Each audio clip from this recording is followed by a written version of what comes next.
ప్రశస్తమైన నామమునకు మహిమ ఘనత ప్రభావములు కలుగునుగాక. వీక్షిస్తున్న మీ అందరికీ మన ప్రభువైన యేసుక్రీస్తు నామములో శుభాభివందనాలు తెలియజేస్తున్నాను.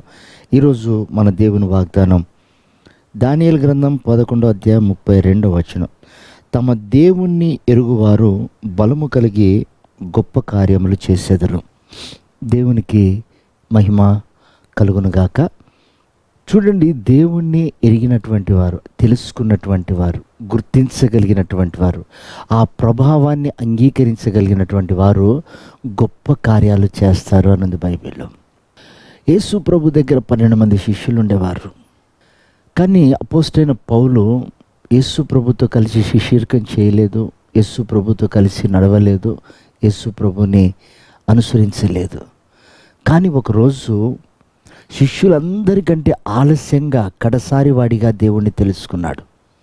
దేవుణ్ణి తెలుసుకొని ఎన్నో అద్భుత కార్యాలు చేశాడు. అతని కర్చీఫ్ తాకిన వారు బాగుపడ్డారు, నడికట్టు తాకిన వారు బాగుపడ్డారు, నీడ తాకిన వారు బాగుపడ్డారు, చనిపోయిన వారు బ్రతికారు. అలా ఎన్నో అద్భుతమైన కార్యాలు.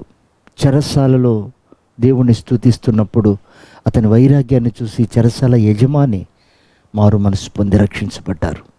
ప్రియమైన దేవుని బిడ్డలారా, ఇన్ని బలమైన కార్యాలు పౌలు గారు చేయటానికి కారణం ఏంటంటే, అతడు ఒక మాట అంటాడు, నేను నమ్మిన వాడిని నేను ఎరుగుదును, అంతం వరకు అతడు నన్ను నడిపించగలడని నేను విశ్వసిస్తున్నాను అన్నాడు. చూడండి, ఈ రోజుల్లో మనం దేవుణ్ణి నమ్మి బ్యాప్టిజం తీసుకున్నాం. ఆయన మనల్ని నడిపిస్తాడని, ఆయన మన పక్షాన కార్యాలు జరిగిస్తాడని, మనం అద్భుతాలు జరిగిస్తామని.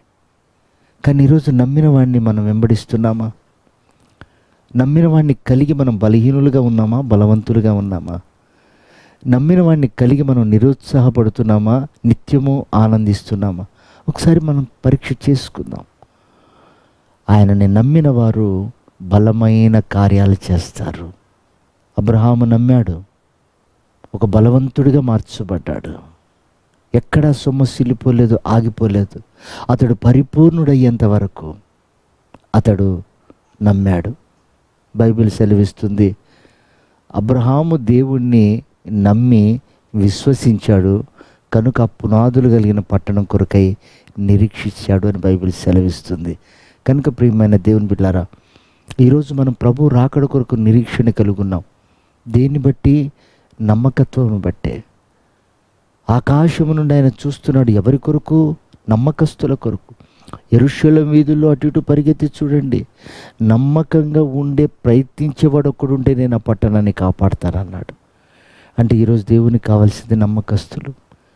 కనుక ప్రియ దేవుని బిడ్డలారా, దేవుడు మన కొరకు ప్రాణం పెట్టాడు. మన నిరీక్షణ ఎన్నడూ సిగ్గుపడదు. మరణము వరకు మనం నమ్మకంగా ఉందాం, బహుమానం పొందుకుందాం. అలాంటి కృప ప్రభు మనందరికీ దయచేయను గాక. ఆమేన్.